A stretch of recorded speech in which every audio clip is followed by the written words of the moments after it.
Dewa Mukti ngawibawa Nyakrawati mbau denda kula ngetutke Semar ming kere terus ora mundak-mundak. Iya Bagong pestine dewi-dewi. Nuni nggih. Bekti kula nek nyelok napa? Ya sakarepmu. Kula karo sampeyan tuwa sapa? Aku dhewe ora ngerti takono bapakmu Semar. Wo wis kacau iki silsilahe. Iya Bagong. Bekti kula konjuk pukulun Yamadipati. Ya pangestu Tampanono. Nuni nggih. Sanget anggen kawula dadosaken jimat paripe. Bagong, wonten dawuh pukulun.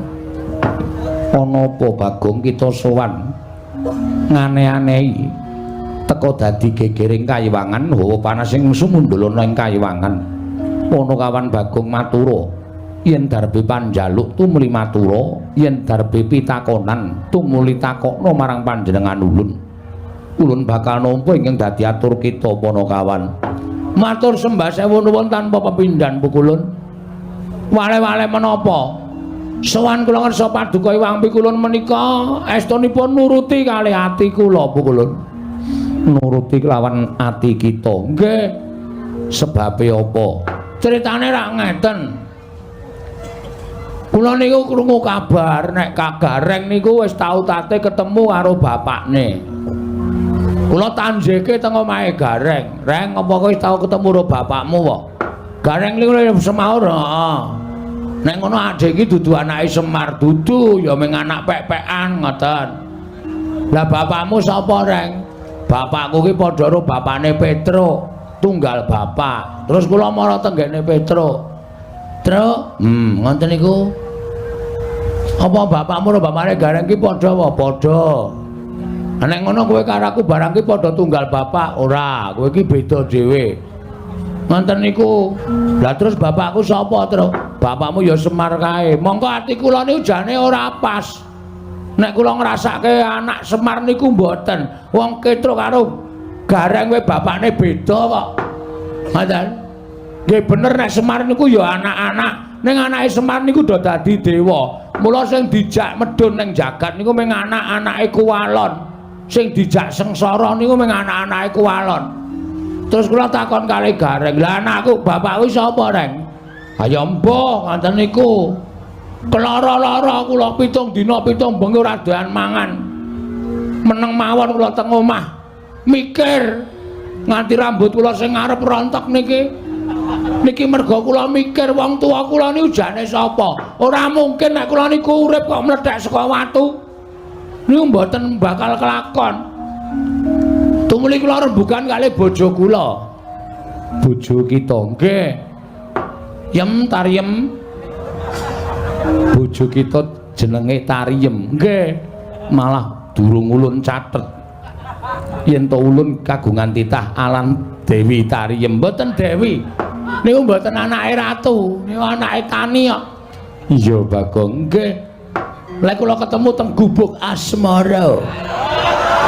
Iya Bagong nggih. Ayo. Pripun meneh sing jeneng jodoh? Ya iya lah nggih. Piye aku kok ngene iki aku kok kaya rumangsaku kok kaya urip kok ora ndek wong tuwa ta Yem. Mangke sampean pripun carane Pak goleki bapak? Bapak sampean niku sapa? Bapak kuwi jarene ya Semar kuwi. Bojo kula wae ora yakin kok. Nek kula niku anake Semar, rupa ya beda, kesenengan ya beda. Hobi ya beda. Semar niku hobine wedangan kalih pacitan. Kula hobine nyopet. Lah beda to to? Pun beda. Dadi mesti enten darah sing mengalir teng kula nek pancen kula niku anake Semar. Lah terus kula rembugan kalih bojo kula ngene wae Yem. Nek aku ora iso nyembah wong tuaku, aku ki isin, aku ki wirang. Mula tak nek aku goleki bapak piye? Ah monggo Kamas. Kamas pangeran ajeng kersa tindak. Pangeran sapa? Pangeran anu bojone ndak kula pangeran. Oh.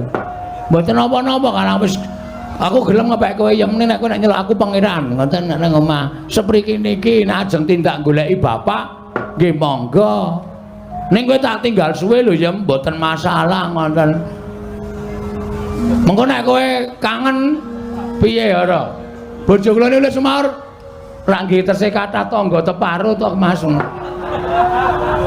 Anyen bojo kula niku tilas wong nakal. Oh iya. Ning kula slametke saking lubang napa jenenge kenakalan, kula entaske. Dasane iki dadi wong apik ya mung sak gala-gala iku kumat. Iya iya. Ora apa-apa. Anak kula sing cilik dhewe niku ora mboten padha kali kula to. Iya iya. Sik Basir, iya iya. Niku raine mboten padha kali kula, nek mboten apa-apa tak openi jeneng kula niku seneng anu kok nglumpukke pahala. Iya iya Bagong. Sak banjure piye? Ah terus kula takon, aku lek arep takon endi ya saya coba bayangno. Semar tak takoni mesti lara ati. Semar ki bapakku angkat. Upama tak takoni Mar, bapak kuwi asline sapa? Mesti weh blegegek ugeng niku metu terus mesti. Ugek-ugek niku wis ora bakal leren. Iya. Mula terus aku arep takon Semar ya. Apa aku tak takon Ndara-ndara Pandhawa? Ampun, wong sampeyan niku umure karo Pandhawa niku tuwa sampeyan. Mboten bakal ngerti. Tak takon Sinuwun Ndarawati apa? Ampun.